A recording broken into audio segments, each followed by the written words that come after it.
আপনি কি জানেন টাকা আয় করা যতটা গুরুত্বপূর্ণ তার থেকেও বেশি গুরুত্বপূর্ণ টাকা ব্যবহারের সাইকোলজি বুঝতে পারা। আজই আমরা মার্গন হাউজেলের বিখ্যাত বই দ্য সাইকোলজি অফ মানি এর ৫টি গুরুত্বপূর্ণ পার্ট সহজ ভাষায় শিখব। তাহলে চলুন শুরু করা যাক। পার্ট 1, টাকা নিয়ে আমাদের ভুল ধারণা। ধনী হওয়ার জন্য উচ্চ বেতন নয়, আর্থিক জ্ঞান গুরুত্বপূর্ণ। বেশিরভাগ মানুষ মনে করে টাকা আয় করলেই ধনী হওয়া যায়, কিন্তু লেখক বলেন টাকা বাঁচানো এবং বিনিয়োগ করা ধনী হওয়ার আসল রহস্য। যেমন ২ ব্যক্তি আছে। প্রথম ব্যক্তি বছরে ১০ লাখ টাকা আয় করে, কিন্তু সব খরচ করে ফেলে। দ্বিতীয় ব্যক্তি বছরে ৫ লাখ টাকা আয় করেন, কিন্তু ১ লাখ টাকা সঞ্চয় ও বিনিয়োগ করেন। দ্বিতীয় ব্যক্তি বেশি ধনী হবে, কারণ সে ভবিষ্যতের জন্য সম্পদ গড়ে তুলছে। অনেক বড় বড় ধনী ব্যক্তিরাও খুব সাধারণ জীবনযাপন করেন।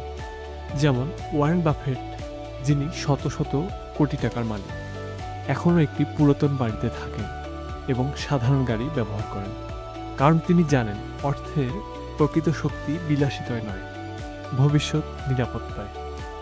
পার্ট 2, ধনী হওয়ার আসল রহস্য, ধৈর্য এবং সামঞ্জস্য। আপনি কি জানেন ওয়ারেন বাফেট তার সম্পদের ৯০% অর্জন করেছেন ৫০ বছর পর?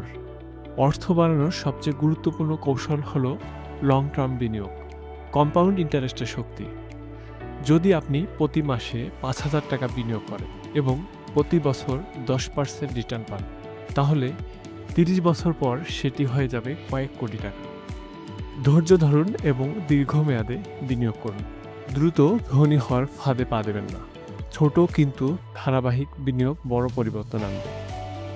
পার্ট 3, টাকা ও সুখের সংযোগ। টাকা কি সত্যি সুখ এনে দেয়? লেখক বলেন টাকা আপনাকে সুখ এনে দেবে যদি আপনি এটি স্বাধীনতা অর্জনে ব্যবহার করেন। এমন চাকরি বেছে নিন যেখানে আপনার স্বাধীনতা থাকবে। অপ্রয়োজনীয় খরচ কমিয়ে নিজের জন্য আর্থিক স্বাধীনতা তৈরি করুন। টাকা দিয়ে শুধু বিলাসিতা নয়, শান্তি ও সময় কেনার চেষ্টা করুন। বড় গাড়ি বা বিলাসবহুল জীবন নয়, আসল সুখ আসে আর্থিক স্বাধীনতা থেকে। পার্ট 4, বিনিয়োগের গুরুত্বপূর্ণ নিয়ম। বিনিয়োগে সফল হতে হলে কি করতে হবে? লেখক 3টি মূলনীতি বলেন। 1, ঝুঁকি ও নিরাপত্তার মধ্যে ভারসাম্য আনুন। সব টাকা এক জায়গায় বিনিয়োগ করবেন না। 2, বাজার কখন উঠবে বা নামবে তা অনুমান করার চেষ্টা করবেন না, ধৈর্য ধরুন। 3, আপনার আবেগকে নিয়ন্ত্রণ করুন। আতঙ্কিত হয়ে বিনিয়োগ বিক্রি করবেন না।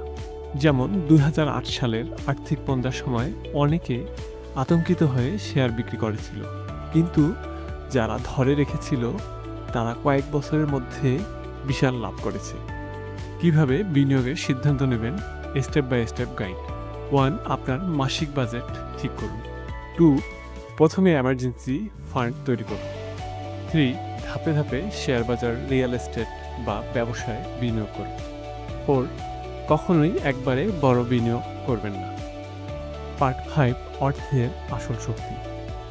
টাকা আপনাকে স্বাধীনতা দিতে পারে, কিন্তু আপনি কিভাবে এটি ব্যবহার করছেন সেটাই গুরুত্বপূর্ণ।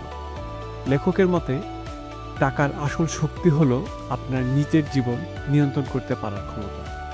আপনি যদি এমন চাকরি করতে পারেন যা আপনি ভালোবাসেন, আপনার যদি পরিবার ও বন্ধুদের সাথে সময় কাটানোর সুযোগ থাকে এবং আপনার যদি ভবিষ্যৎ নিয়ে দুশ্চিন্তা না থাকে, তাহলে আপনি সত্যিকারের ধনী।